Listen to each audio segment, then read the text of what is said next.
It's the new year, so why not take a look at your finances to make sure everything's in order so you can be set up for success in 2025. Charlie Heid with CLA is with us this afternoon with 6 things to keep in mind. Oh, I love it when you come in with a list, Charlie. First of all, let's take an overview.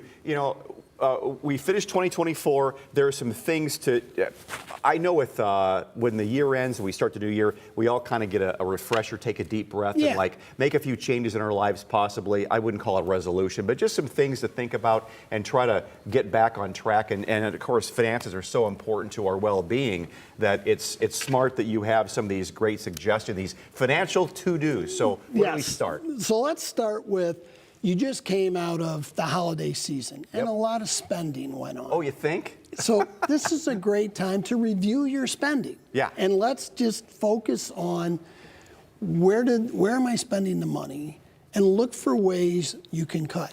Here's the other thing. You probably use credit cards to buy gifts over the holidays, and you want to get that paid off because with the interest rates where they've been, credit card interest rates are really high, and that's going to drain your cash flow. So pay them off. And if you have to pick one, pick the one with the highest interest rate first. So we've done stories before with high interest rate cards like that. See, you try to knock it down and then try to hit the low-hanging fruit later on, or just make sure or do you go and look at the APRs on these things and hit them first? I typically go with the APRs and try and get the ones with the highest APRs paid off first. Yeah, and of course, if you have it also lowers your credit rating, and then that affects a whole avalanche of problems right there if your credit rating is low because of high credit card debt. But by doing that, your goal is try and set a goal to save this year, and whether it's savings just so you maybe have a big purchase coming, car or a vacation.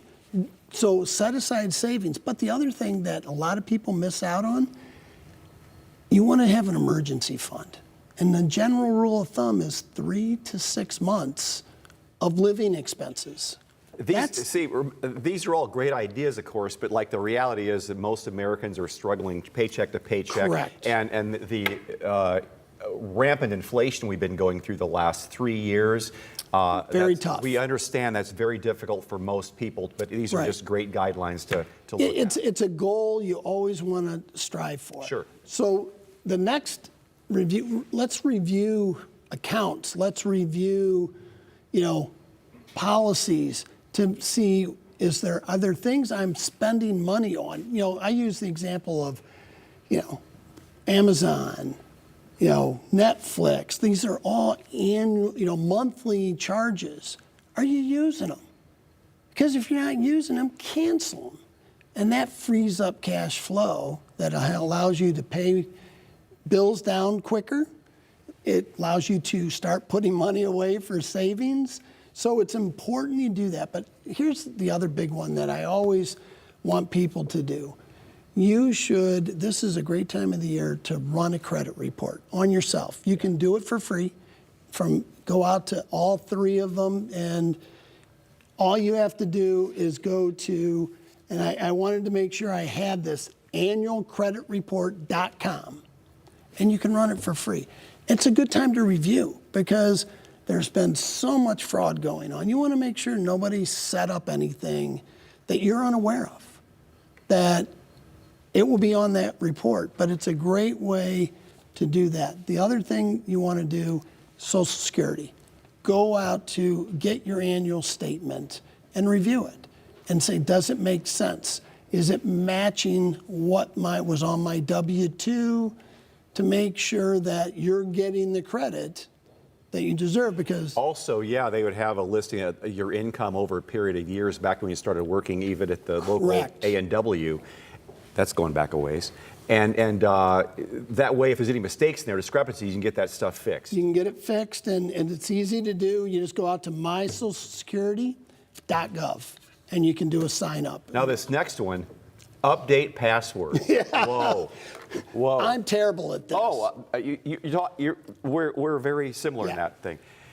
Update your passwords. Update, it's a good time to look at your passwords, and if you've got common words, you might want to update them. I would encourage people, if there's password vaults, use those. Really? You know, as a way to not be trapped into, okay, did I write that down? Where did I write that down? I mean, I have literally seen people that will have in their phone, in contacts, passwords, and all of their passwords are in there. I mean, That's me. That's me.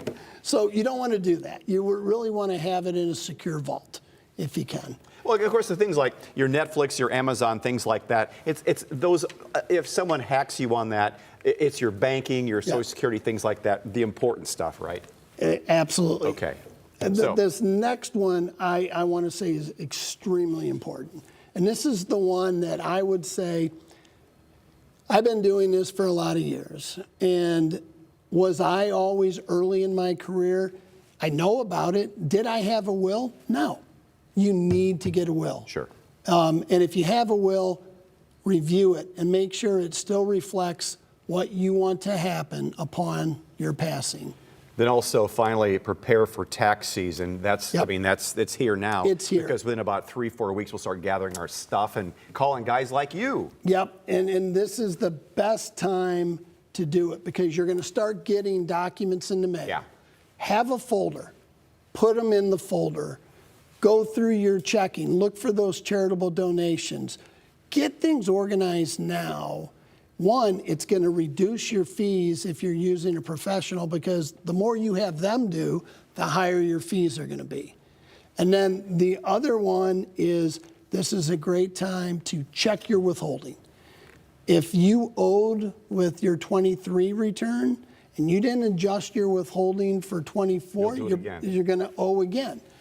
This is a great time to get a new W-4 filled out, give it to your employer, and increase your withholding. And of course, above all, make sure you have a good tax attorney. Do Absolutely. you know any? I know a few. Charlie Heid, thank you from CLA. Always appreciate seeing you, and thanks to your tips for the year.